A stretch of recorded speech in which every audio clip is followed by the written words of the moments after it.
దేశ ప్రజల భవిష్యత్తు బాగుండాలంటే రాహుల్ గాంధీ ప్రధానమంత్రి కావాలన్నారు కాంగ్రెస్ సీనియర్ నేత జగ్గారెడ్డి. ఆనాడు ఇందిరాగాంధీ ప్రపంచ దేశాలను శాసిస్తే ఈనాడు ప్రపంచ దేశాలు ప్రధాని మోడీని శాసిస్తున్నాయన్నారు జగ్గారెడ్డి. తెలంగాణలో 10 ఏళ్లు కేసీఆర్, ఏపీలో జగన్, చంద్రబాబులు ముఖ్యమంత్రులుగా ఉండి కేంద్రంలోని బీజేపీకి మద్దతుతో రాష్ట్రాల అభివృద్ధి చేయడంలో విఫలమయ్యారన్నారు.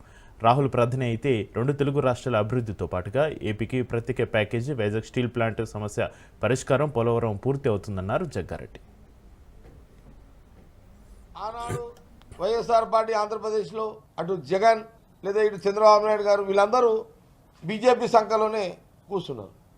ప్రధానమంత్రి నీడల్లోనే వాళ్ళ రాజకీయ ప్రయాణం జరుగుతుంది. ఇప్పటి వరకు అటు జగన్ కానీ ఇటు చంద్రబాబు నాయుడు కానీ ఇప్పటి వరకు ఎక్కడ కూడా ఆంధ్రప్రదేశ్ ప్రత్యేక ప్యాకేజు, పోలవరం పెద్ద ఎత్తున నిధులు, ఉక్కు కర్మాగారం సంబంధించిన ప్రైవేట్గా ఆపడం, ఈ 3 చంద్రబాబు నాయుడు జగన్ చేయలేకపోయారు. అదే రాహుల్ గాంధీ గారు వచ్చే ఎలక్షన్లో ప్రధానమంత్రిగా అయితే ఆంధ్రప్రదేశ్ సేఫ్ జోన్లోకి వచ్చేస్తుంది. అందుకే అక్కడ 20 సీట్లు అక్కడ 20 సీట్లు ఆంధ్రప్రదేశ్లో, తెలంగాణలో ఇక్కడ కూడా ఒక 14 సీట్లు ఎంపీలు గెలిపిస్తే అపోజిషన్లో కొంత వెసులుబాటు ఉంటుంది కాబట్టి గెలిపిస్తే ఏమైపోతుంది, 2 రాష్ట్రాలతో అటు ఇటు కలుపుకుంటే ఒక 35 సీట్లు, తెలంగాణ నుంచి ఒక 15, అక్కడ ఆంధ్రప్రదేశ్లో ఒక 20 వస్తే ఒక 35 ఎంపీ సీట్లు రాహుల్ గాంధీ ప్రధానమంత్రిగా కావడానికి ఉపయోగపడుతుంది. తెలంగాణ ప్రజలు, ఆంధ్రప్రదేశ్ ప్రజలు ఆలోచించేయండి.